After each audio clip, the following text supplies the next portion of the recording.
నమస్తే, welcome back to my channel. Shivajyothi ఈ వివాదం గత కొద్ది రోజులుగా సోషల్ మీడియాలో నడుస్తుంది. ఆవిడ టీటీడీకి వెళ్ళి అక్కడ లైన్లో నిలబడి మరి రిచెస్ట్ బెగ్గర్స్ అని చెప్పేసి ఒక వర్డ్ వాడారు. నిజంగా అది తప్పేనా? సోషల్ మీడియాలో ఊదరగొడుతుంది. భయంకరమైనటువంటి తప్పు, అది నేరంగా పరిగణించబడింది. టీటీడీ దాన్ని ఆవిడ ఆధార్ కార్డు కూడా మరి బ్లాక్ చేయడం జరిగింది. ఇంకా వాళ్ళకి టీటీడీలో ఎంట్రీ లేదని చెప్తున్నారు. యాక్చువల్గా చెప్పాలంటే తను ప్రెగ్నెన్సీతో ఉంది. కనీసం ఈ విషయం కూడా ఎవరు గుర్తించట్లేదు. అంటే ఒక ప్రెగ్నెన్సీతో ఉన్న లేడీకి ఇది సైకలాజికల్గా తన మీద కానీ తన బిడ్డ మీద కానీ ఎంత పవర్ చూపుతుందనేది కూడా మనకి, అంటే వీడియోలు చేసే వాళ్ళకి కానీ చూసే వాళ్ళకి కానీ కనీసం ఇంగిత జ్ఞానం లేదు. ఆవిడ నార్మల్గా లేదు, ఒక బిడ్డకి జన్మనివ్వబోతుంది. ఈ విషయాన్ని కూడా ఎవరు గుర్తించకుండా తన మీద నానా రకాలటువంటి మాటలు మాట్లాడుతుంది.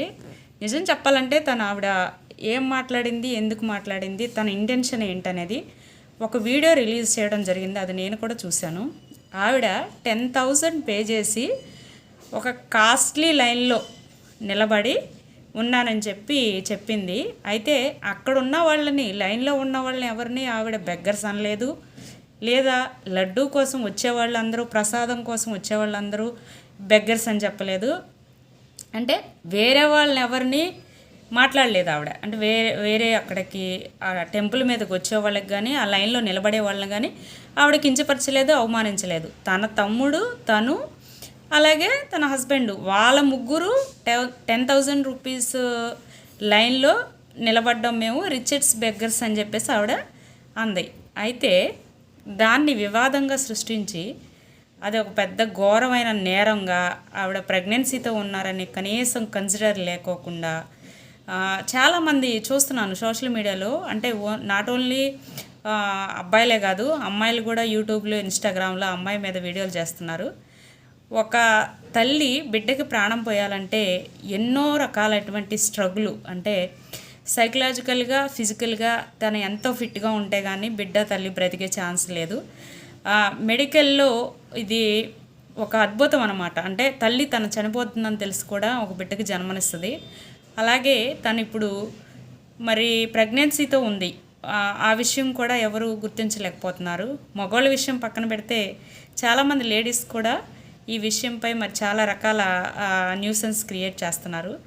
నిజంగా తప్పులు చేసే వాళ్ళని మన సొసైటీ వదిలేస్తుంది. ఎందుకంటే జనం సొమ్ము లక్షల కోట్లు తీసుకొని బ్యాంకు ద్వారా ఎగవేతకి మరి గురి చేసి, అంటే ఎగ్గొట్టేసి వేరే మరి దేశాలు వెళ్ళిపోయి హ్యాపీగా ఎంజాయ్ చేసే వాళ్ళని మనం వదిలేస్తాం. అలాగే మన ఓట్లతో గెలిచి రాజకీయ నాయకులుగా ఎదిగి వాళ్ళ ఫ్యామిలీసు మరి లక్షల కోట్లు ధనార్జన చేసి మరి మనం ఎప్పటికీ పేదవాళ్ళగానే మిగిలిపోతాం. ఎందుకంటే ఏ రాజకీయ నాయకులు వచ్చినా మన జీవితాలు మారేదేం లేదు. మన కష్టాలు మనకే, మన బాధలు మనకే. మన మధ్యతరగతి కుటుంబాలు, మన పేద కుటుంబాలు ఎప్పటికీ మనం రెక్కాడితే డొక్కాడనేటువంటి వ్యక్తులమే మనం. మన జీవితాలని ఈ విధంగా చేసి మరి, అలాగే రాజకీయ నాయకులు తీసుకుంటే ఎన్నో అబద్ధాలతో మరి ఎన్నో హామీలతో మనల్ని గెలుస్తారు, మనం ఓటేస్తాము. వాళ్ళు ఉన్నతమైన స్థానాలకు వెళ్ళి వాళ్ళ కుటుంబాలు, అంటే తరతరాలు, ఒక 10 తరాల వరకు వాళ్ళు మరి లగ్జరియస్గా బతకడానికి, మరి 10 తరాలు కాదు 100 తరాలైనా కానీ లగ్జరియస్గా వాళ్ళ జీవితాన్ని గడపడానికి కానీ, వాళ్ళ ఫ్యామిలీ మెంబర్స్కి కానీ, వాళ్ళ బంధువులకు కానీ అందరికీ అదేవిధంగా వాళ్ళు ఆస్తులు కూడబెట్టి మరి లక్షల కోట్లు, కోటాను కోట్లు సంపాదించి పెడతారు. అది మనకు తప్పుగా కనిపించదు. అలాగే మన ఫిల్మ్ ఇండస్ట్రీ చూసుకుంటే ముసలి వయసుకు వచ్చిన 60 సంవత్సరాలకి 70 సంవత్సరాలు వచ్చిన వాళ్ళు హీరోలుగా, మరి అంటే మనమే వాళ్ళని హీరోలు చేస్తున్నాం, వాళ్ళు హీరోలు కాదు. హీరోలుగా వాళ్ళు కూడా అంతే. వాళ్ళు కూడా తరతరాలు 100 తరాలు తిన్నా తరగని డబ్బులు, ఆస్తి మరి వాళ్ళు కూడా సంపాదిస్తున్నారు. అది కూడా మనం కొనే టికెట్లు బట్టే, మనం చూసేదాన్ని బట్టే. వీళ్ళందరూ చేసేవి తప్పు కాదు. అంటే రాజకీయ నాయకులు కానీ, సినిమా వాళ్ళు కానీ, ఇంకొకరు ఎవరో కూడా చేసే తప్పు కాదు. వాళ్ళ తమ్ముడు, ఆ అమ్మాయి వాళ్ళ భర్త వాళ్ళ ఫ్యామిలీ మెంబర్స్ని మాత్రమే ఆవిడ మాట్లాడింది. లైన్లో ఉన్న వాళ్ళని కించపరచలేదు, అలాగే ఆ టెంపుల్కి వెళ్ళే వాళ్ళందరూ అని చెప్పి మాట్లాడలేదు.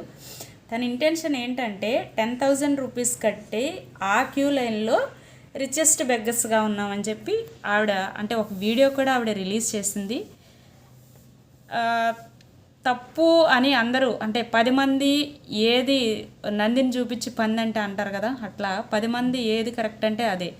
దీన్ని ఇది ఎంతవరకు తప్పు అని చెప్పి కనీసం ఆలోచన చేసి దీన్ని ఇంకొక రకంగా కానీ దీన్ని ఇది చేసేవాళ్ళు ఎవరూ కూడా లేరు.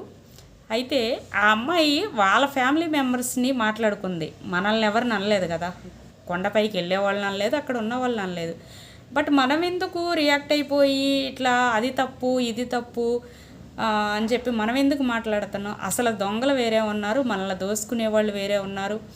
మన చుట్టూ జరిగే ఎన్నో అన్యాయాలు అంటే అసలు లెక్క పెట్టలేనన్ని అన్యాయాలు మరి మన చుట్టూ జరుగుతున్నాయి. వాటన్నిటినీ వదిలేసి ఓ చిన్న ఇష్యూని పెట్టుకొని అదేదో పెద్ద బ్రహ్మాండం బద్దలైపోయినట్టు దాని గురించి వీడియోలు న్యూస్ ఛానళ్ళు అయితే రోత వాళ్ళు న్యూస్ ఛానల్లో వాళ్ళు జర్నలిస్టులు అంటే నా సిగ్గుచేటు.